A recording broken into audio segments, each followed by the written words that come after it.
So one of the things I did want to already talk about today was how do we train the system traditionally so that you can start to think about how you should be training to catch up. And I think the first most important thing you always have to learn is that side stance, because that side stance has what we call a wheeling body, which is how you generate the waist power, right? Which gives you body awareness, the awareness of your own body, teaches you how to generate power, right? And teaches you about the vectors of force. And if you notice when I put the tape on the floor, I did the cross pattern thing. The cross pattern thing, because what we're trying to learn how to do is get our arms on what we call the north-south line and get our feet on what we call the east-west line. And as I'm turning, right, I want to be turning my thorax, my spine, my body, right, so that you feel in the inside of your hip, your body going into that. Right? When you feel that complete turn, where almost your balls are hitting your leg, you know that you're really turning, which is how you're getting your waist power. So wheeling the body is the turning, and the waist power is the turning. And at the beginning, we want to do everything first from here. This is like the first way you learn this is now. Obviously, for what we call the sunfa, which is the body technique. You think about your head, your shoulders, and your hips being perpendicular. So I'm not doing this. I'm turning on that axis. If you guys remember, I was playing with the boy, I was actually putting my hand on his head, so he had to turn like that way. And again, this is the U-lick, which is the waist power, and the chasen, which is the body wheeling, and I'm turning. And then you have your basics. Remember, you have chun, which is your straight punches.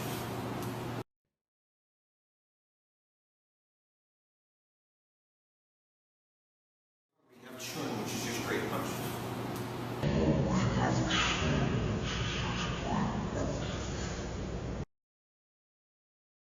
We'll start with body punching. So when I do a straight, it's going to be straight punching. And we're going to start with a body punch. A straight body punch always starts from your solar plexus and straight in. And again, look here, right? If my legs are this way and this is like a cross pattern, there's a triangle like.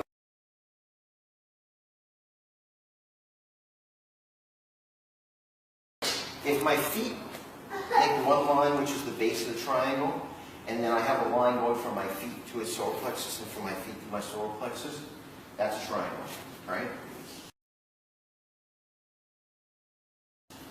But I don't want to punch on the triangle. I'm going to punch straight down the middle.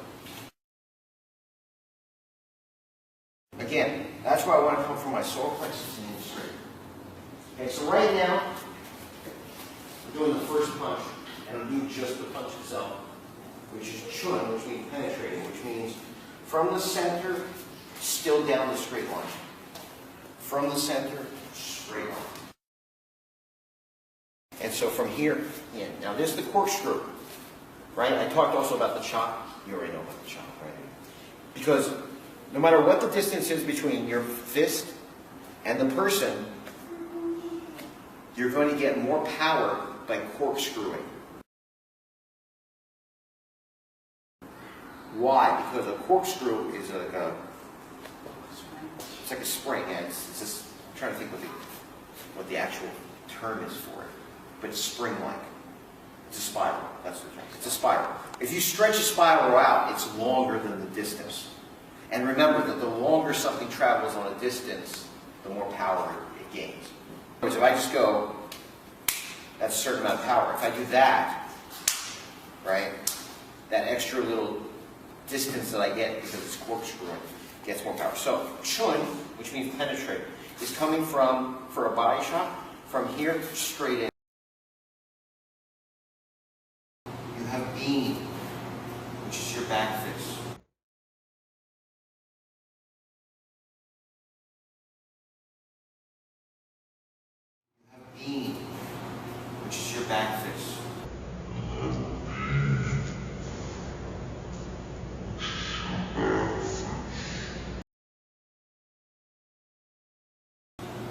have Bin Chun.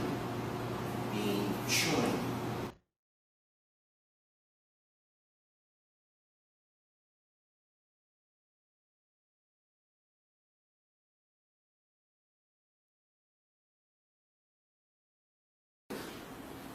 Right now, I'm not so much worried about my rear hand.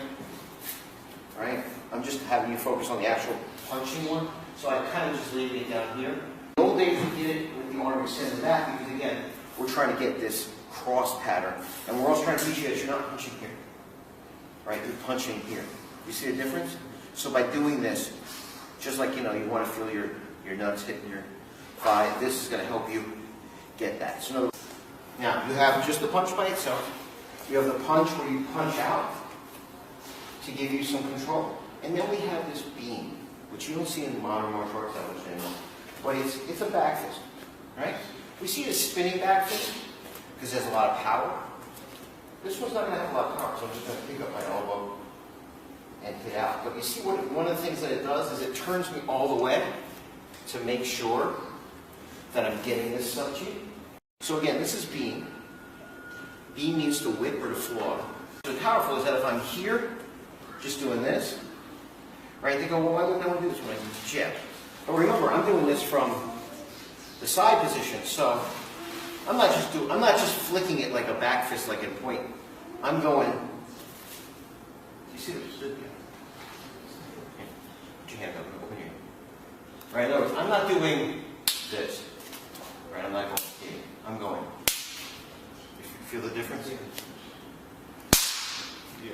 Right? And again, not everything's going to kill somebody, so I may land that, right? Boom.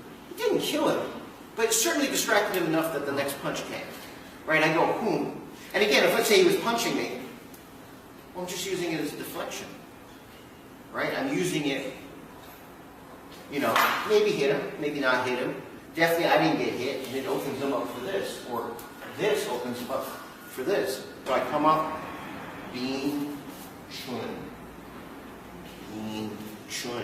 And the beans can be a distraction. They could be if he tries to punch me. You have Bin Chun. Bin Chun.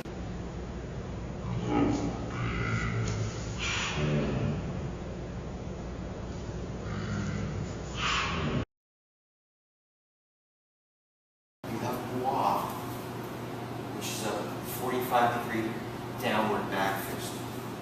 Gua. Gua. Gua, which is a 45-degree downward back fist. Gua. Gua.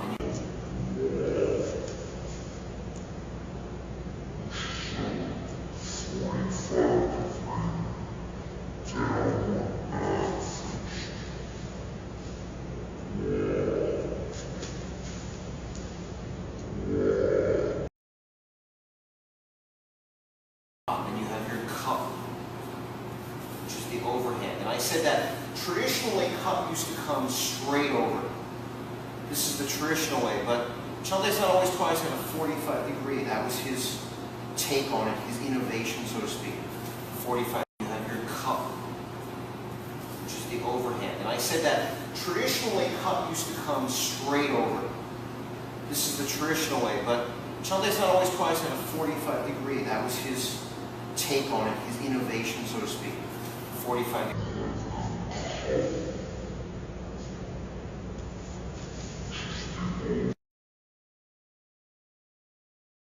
Then you mix them, you do Gua cup. Gua cup, just like you had Bin by itself, and you had Chun by itself, and you had Bin Chun, Bin Chun. You have Gua cup. Gua cup. Gua cup. Just like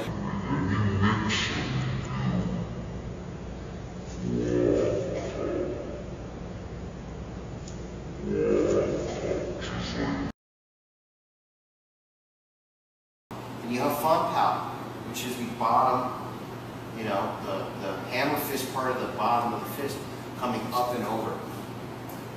Up and over. Up and over.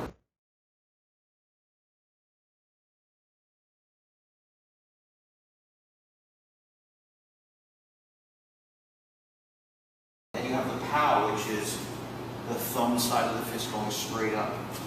And again, everything I'm doing is on that subji, that cross pattern, right? I'm not like going over here and going over here. All my strikes are toward the camera, but my feet are on the east-west line. And then you have fan pow, pow, fan pow, pow.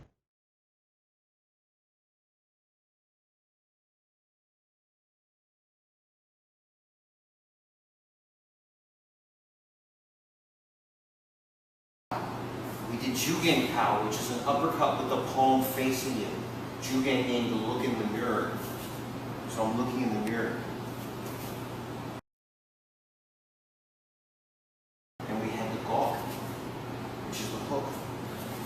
And I talked also earlier, so you guys can go back and start looking through the videos, for the wheeling hand that set this up, the wheeling hand that set the gawk, and the wheeling hand that set up the Jugang Pow. That's a movement in itself. It's a block, it's a redirection, it's a clearing, it's in the grappling also.